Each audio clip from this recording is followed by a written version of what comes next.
For ACSH, I'm Anna Samovska with your news. If you're part of the 80% of Americans who can't afford name-brand medications, you may turn to generics for answers.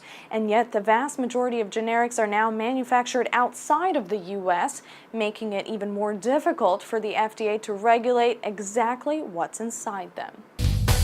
Last month, the generic drug maker Ranbaxy Pharmaceuticals pleaded guilty to 7 felony counts of federal drug safety violations.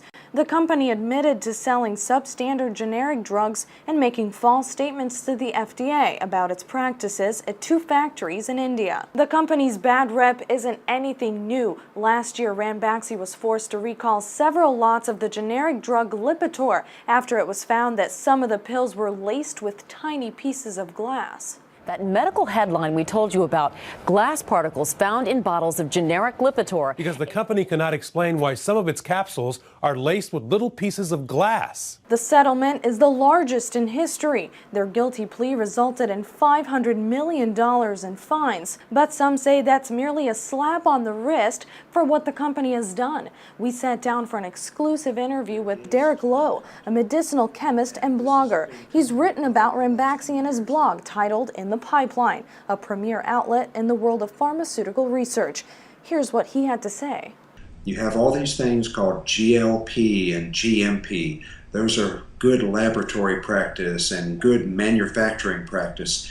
These are all rules to make sure that everything is being done the right way and it's being done exactly the same way every time, and that everything is documented down to the last degree. Who did this test? What day did they do it? What procedure did they use? What were the results of the test? How's it compared to all the others? On and on and on and on. It is, as I say, just an avalanche of paper.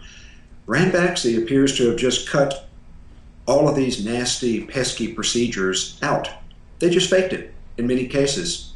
Or they ran one test and said they ran all the others. Knowingly and willingly, they did this knowingly and willingly. There's no way that you could do this unknowingly, because they've been in the business a long time.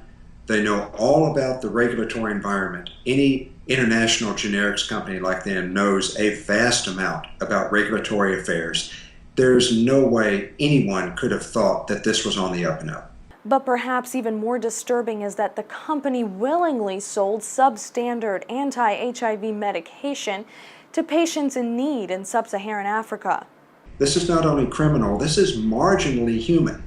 This is the sort of thing that makes you ashamed to share DNA sequences with the kind of people who do this stuff, because the patients involved here are, of course, desperate, and they're poor, and they have nowhere else to turn, and what are they getting?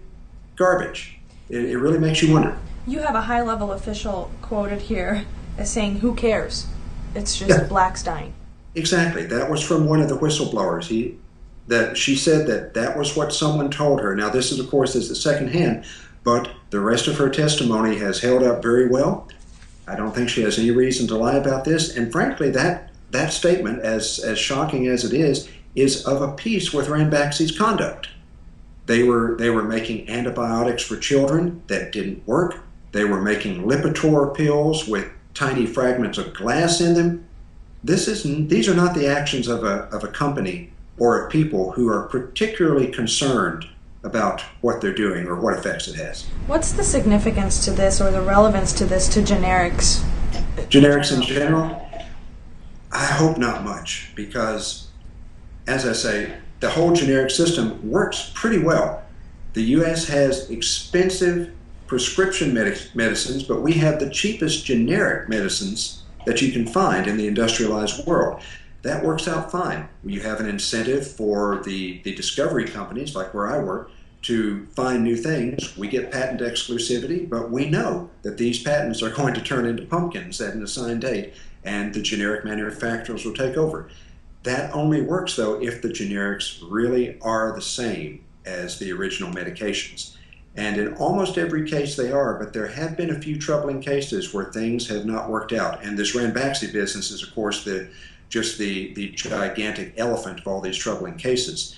So I think we're going to see more scrutiny of generic manufacturing in general, because keep in mind, every prescription drug there is going to go generic. Ranbaxy's exclusive rights to Lipitor are coming to an end, meaning other companies can take on the production. The U.S. Justice Department has since cracked down on Ranbaxy's procedures, and Lowe says there's even the possibility that the company will no longer be the main source for generics for Medicare and Medicaid. And to read more on Ranbaxy, head to our website, hsdispatch.com, and Derek Lowe's blog, In the Pipeline. For ACSH, I'm Anna Samofska.